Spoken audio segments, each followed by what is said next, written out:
그러니까 다 해외로 유학 보내는 경우도 있고 해외로 파견시켜가지고 은행들을 털게 하는 거죠.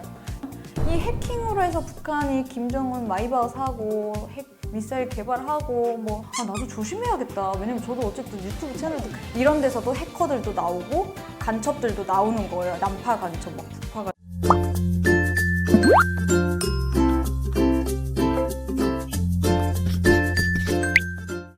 안녕하세요. 놀쌤 나라입니다. 놀쌤들 안녕. 네, 여러분 제가 오늘은요 북한의 해커들에 대해서 좀 이야기를 나누려고 하는데요. 함께 만나러 가시죠.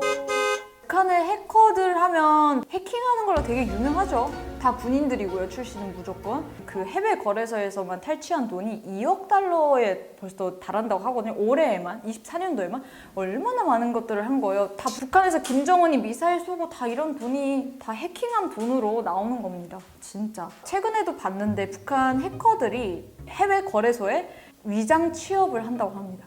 그래서 여권을 다 위조해가지고 위장 취업을 하는데 제가 그래서 막 여권 이런 거 찾아왔거든요. 위장 취업을 하려고 여권을 만든다고 하는데요. 이게 다 북한 해커들이거든요.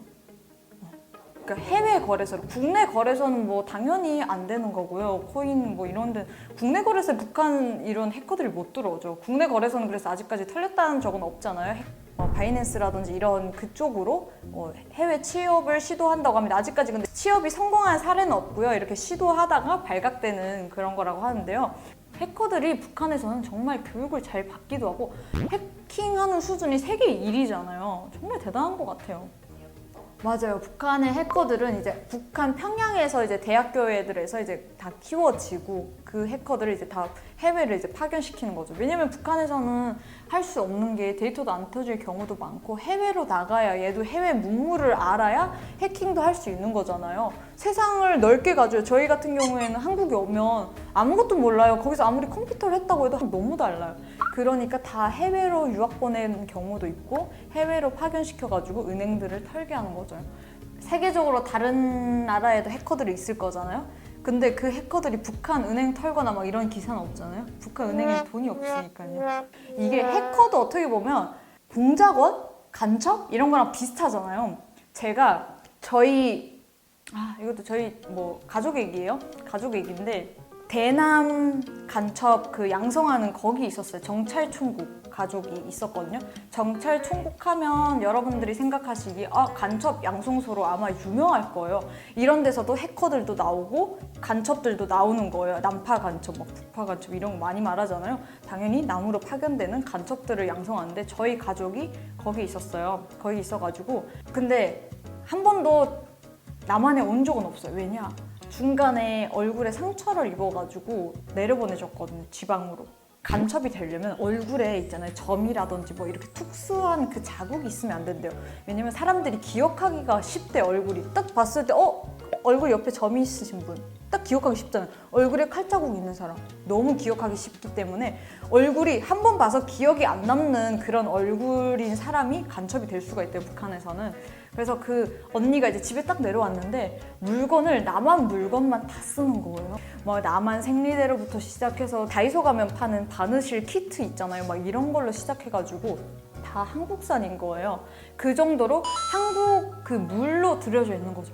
말투도 너무 한국 사람이고 원래 이 언니가 무슨 악단에 있었거든요. 되게 그래서 인물 체격이 키가 168이고 진짜 뛰어나요. 피부도 좋고 딱 보면 기억이 안 나긴 해요. 지금도 둘째는 기억이 나는데 첫째는 그렇게 기억이 안 나게 생겼어요. 그래서 간첩이 될 수 있었던 거 아닌가 싶은데 이 해커들도 당연히 그렇게 키워진다라는 거죠. 제가 얼마 전에 심지어 기사를 봤는데 태영호 의원도 북한 해커들한테 해킹을 당했다 하더라고요. 의원실에서 막 기사가 났는데 심지어 그 막 정보를 이용해서 뭐 나쁜 걸 하려고 했겠죠? 근데 굳이 북한에서 탈북한 사람인데 그 사람에 대한 정보를 누구보다 그들이 더 잘 알고 있을 텐데 왜 그런 정보를 탈취하려고 하는지 나도 조심해야겠다. 왜냐면 저도 어쨌든 유튜브 채널도 크고 인스타그램도 크고 막 이러니까 괜히 저도 이렇게 그 주 대상이 될 수도 있잖아요. 진짜 조심해야겠다. 그래서 저는 나쁜 짓은 안 하니까 저를 아직까지는 막 해킹을 시도한 적은 없고 막 저 그런 게 있었어요. 인스타그램 이런 게 간혹 가다가 막 비밀번호가 막 이렇게 노출됐다 막 이런 신호가 오는 게 있어요. 메일이라든지 이런 것들 진짜 저 무서워가지고 그냥 진땀 흘리면서 혼자서 할 줄도 모르면서 막 이렇게 그냥 바꾸고 막 이런 적이 딱 한 번 있었어요. 한 번 인스타가 진짜 털릴 뻔 했었어요. 진짜. 해외에서 뭐 이렇게 로그인을 시도한 적이 있다 이렇게 뜨는 거예요. 그래서 제가 제 인스타에 들어갈 수가 없는 거예요. 진짜 거짓말을 한 3, 40분 동안 이거를 계속 막 이렇게 알아봤어요. 그러다가 어찌어찌 하다가 풀렸어요. 그런 사례가 있기 때문에 정말 해킹은 조심해야 되는 것 같아요.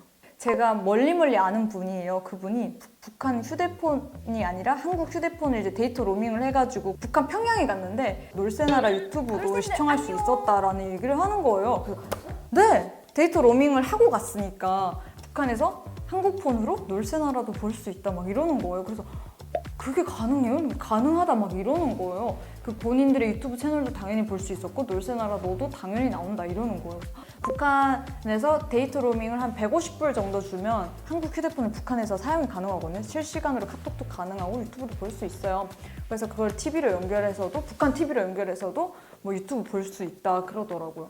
근데 그건 진짜로 주민들도 데이터 로밍을 할 수 있지 않냐 이렇게 생각하시는데 그건 당연히 안 되는 거고요. 이거는 허락된 사람만에 한해서 이건 승인이 되는 거고 북한 주민들이 데이터 로밍을 접속하는 순간 북한 사이는 붕괴되니까 당연히 접속을 막은 거고요. 이 허락한 자에 의해 되는 겁니다. 뭐 해외 외국인이라든지 북한 뭐 이렇게 좀 필요한 간부들 있잖아요. 해외 로밍이 필요한 간부들에 의해서만 하는 거고 주민들은 아예 접근도 불가능하죠, 당연히.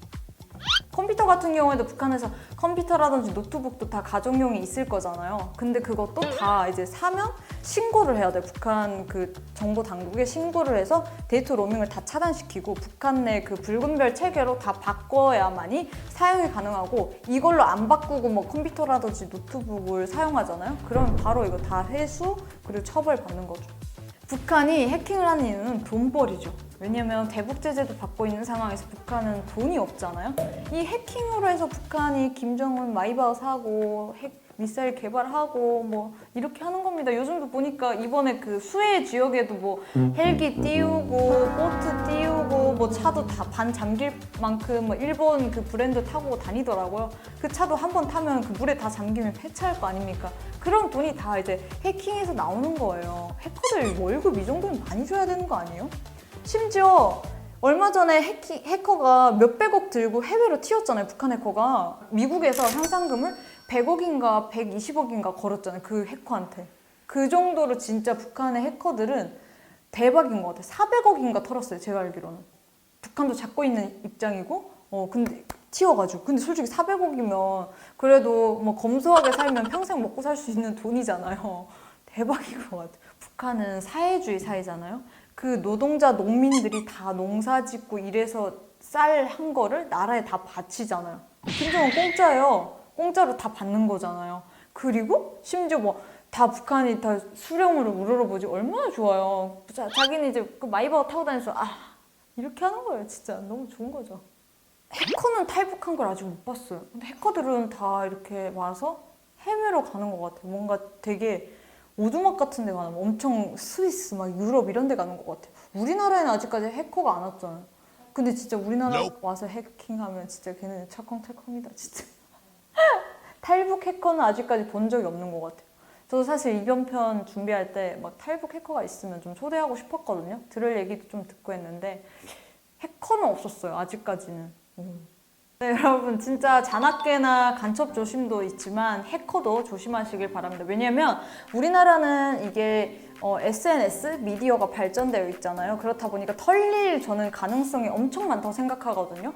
뭐 어떤 어플을 가입하든 개인정보를 입력하는 곳이 진짜 많잖아요. 쇼핑몰 하나만 가입해도 거기 개인정보가 다 들어가요. 집 주소, 연락처, 이메일 다 들어가요. 그렇기 때문에 개인정보는 꼭 조심하시길 바랍니다. 오늘 영상도 재밌으셨다면 구독, 좋아요 바랄게요. 안녕.